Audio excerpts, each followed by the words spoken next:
Good morning Himachal. तो हाजिर हुए हैं सुबह की प्रमुख खबरों के साथ। तो इससे पहले खबरों को विस्तृत रूप से जानने निवेदन रहेगा क्लिप पर चैनल को जरूर सब्सक्राइब करें। तो पेश यहाँ सुबह की प्रमुख खबरें।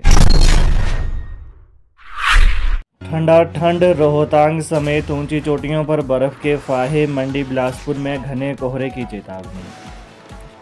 हिमाचल प्रदेश में शीतलहर तेज होने लगी है। 13,050 फीट ऊंचे रोहतांग दर्रा सहित ऊंची चोटियों पर पिछले कल बर्फ के फाहे गिरे।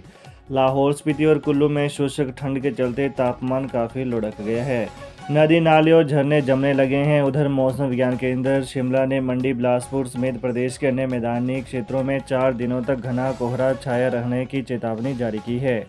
22 नवंबर से प्रदेश के मध्यवर्ती और ऊंचे पर्वतीय क्षेत्रों में वर्षा और हिमपात होने का पूर्वानुमान भी जारी किया गया है। अगले 4 दिनों में हिमाचल में पारा 2 से 3 डिग्री सेल्सियस तक गिर सकता है।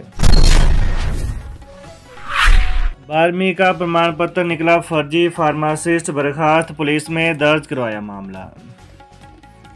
जमा 2 के फर्जी प्रमाण पत्र से नौकरी कर रहे पशुपालन विभाग ने एक फार्मासिस्ट की सेवाएं समाप्त कर दी गई हैं। आनी विधानसभा के पशु औषधालय वंशावल में यह फार्मासिस्ट तैनात था। 2 साल पहले ही इसकी नियुक्ति हुई थी। छानबीन के बाद पशुपालन विभाग ने फार्मासिस्ट को बर्खास्त कर दिया है। अणु के मझोग में पीजी से गायब हुए 2 छात्र, एक बस अड्डे पर मिला, दूसरे की तलाश जारी। सदर थाना के अंतर्गत अणु क्षेत्र के नजदीकी माझो गांव में चल रहे एक निजी पीजी से 2 छात्रों के गायब होने का मामला प्रकाश में आया है। हालांकि सदर पुलिस द्वारा एक छात्र को तलाश कर लिया गया है, जबकि दूसरे की तलाश जारी है। बताया जा रहा है कि दोनों छात्र जिला किन्नौर से संबंध रखते हैं, जिनमें एक सरकारी स्कूल और दूसरा कुठेड़ा के एक निजी स्कूल में पढ़ता है। पुलिस ने छात्रों की गुमशुदगी की शिकायत मिलते ही तलाश शुरू कर दी है। पीजी के संचालक अटल शामा निवासी माझोग सुल्तानी तहसील व जिला हमीरपुर की शिकायत पर यह मामला दर्ज हुआ है।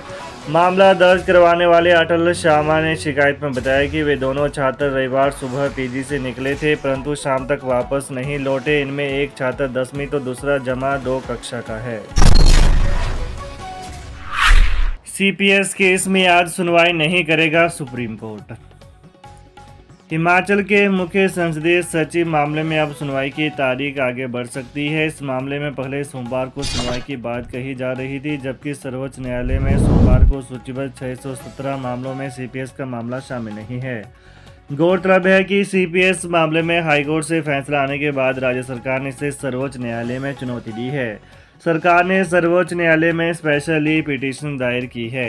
हाईकोर्ट ने मुख्य संसदीय सचिवों की नियुक्ति, वेतन भत्ते, शक्तियां, विशेष अधिकार और सुविधाएं एक्ट 2006 को रद्द करते हुए सीपीएस की नियुक्ति को असंवैधानिक करार दिया है। इस बीच भाजपा ने चौपाल के विधायक बलवीर वर्मा की ओर से सर्वोच्च न्यायालय में कैविट फाइल की है। फिलहाल इस पूरे मामले में जल्द ही सुनवाई शुरू होने की संभावना है। सर्वोच्च न्यायालय में पहुंचे इस मामले के बाद प्रदेश में दोनों पक्षों के बीच तकरार और बढ़ गई है।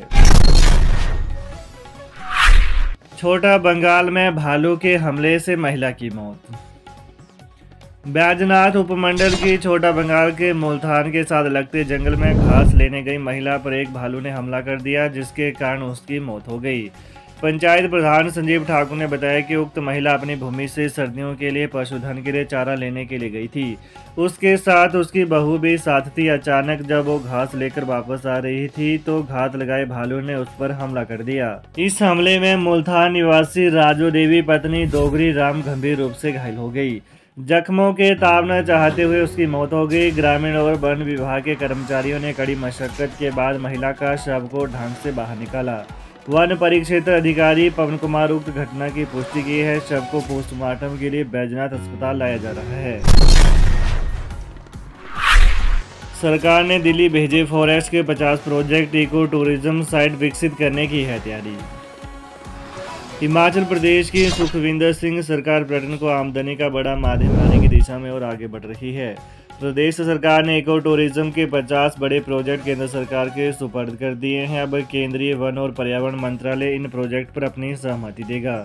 केंद्र की सहमति के बाद राज्य के अलग अलग हिस्सों में चयनित इन सभी साइट को वन विभाग विकसित कर पाएगा। जिन प्रोजेक्ट की रिपोर्ट केंद्र को भेजी गई है उनमें ज़्यादातर वन विभाग के विश्राम गृह हैं। इन विश्राम गृहों को विकसित कर उन्हें होटल की तर्ज पर किराए पर देने की तैयारी है। मुख्यमंत्री खुद कई बार बोल चुके हैं कि प्रदेश का कोई भी विश्राम गृह सफेद हाथी नहीं बल्कि प्रदेश के लिए आय जुटाने का माध्यम होगा। वन विभाग इन विश्राम गृह में खाने से रहने तक की व्यवस्था को आउटसोर्स करने जा रहा है। इसके लिए जिस क्षेत्र में वन विभाग के विश्राम गृह को विकसित किया जाएगा उसी क्षेत्र के ग्रामीणों को रोजगार के अवसर भी मुहैया करवाए जाएंगे। खास बात यह है कि होटल में तब्दील होने जा रहे वन विभाग के विश्राम गृह में खाना बनाने वाले सफाई कर्मचारी और सुरक्षा कर्मी सभी आउटसोर्स पर भर्ती होंगे। ई टैक्सी खरीदने के लिए बनेगी 100 युवाओं की लिस्ट। हिमाचल प्रदेश सरकार की टैक्सी योजना अब जल्द ही धरातल पर उतरने वाली है। इससे संबंधित सभी तरह की औपचारिकताओं को पूरा कर लिया गया है। पहले चरण में उन 100 युवाओं को ई टैक्सी लेने के लिए चयनित किया गया है जिन्होंने आवेदन किए हैं।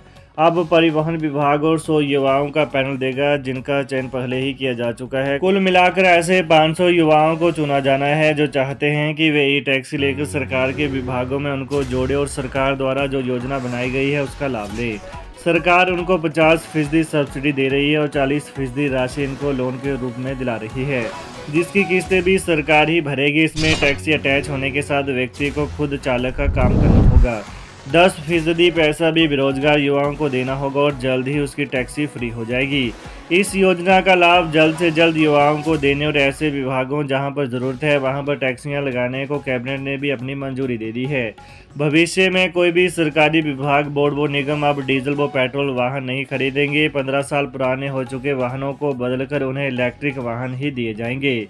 शनिवार को आयोजित राज्य मंत्रिमंडल की बैठक में राजीव स्वरोजगार स्टार्टअप योजना के तहत ई टैक्सी को मंजूर कर दिया है।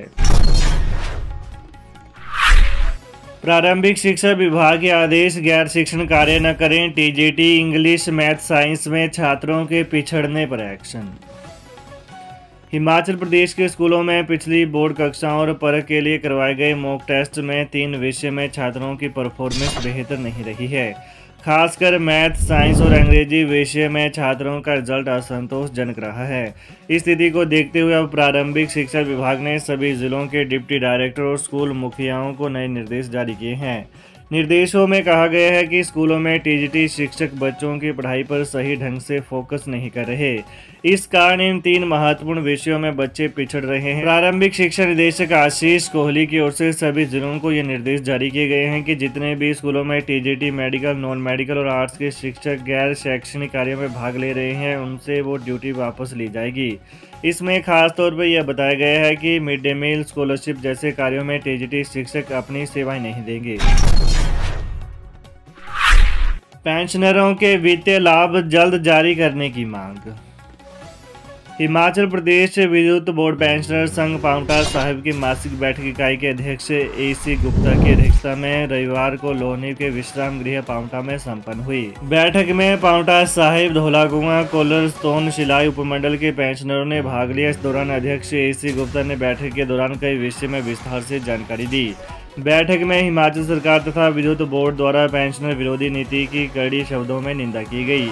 यह भी मांग की गई कि जो पेंशनर 75 वर्ष आयु के हैं उन्हें हिमाचल सरकार के पेंशनरों की तरह एरियर का भुगतान शीघ्र किया जाए तथा 1 जनवरी 2016 के बाद रिटायर हुए पेंशनर्स को रिटायरमेंट के वित्तीय लाभ तुरंत दिए जाएं। तो ये रही आज सुबह की प्रमुख खबरें। तो हिमाचल की ताज़ा खबरों को जानने के लिए कृपया चैनल को अभी सब्सक्राइब करें। धन्यवाद।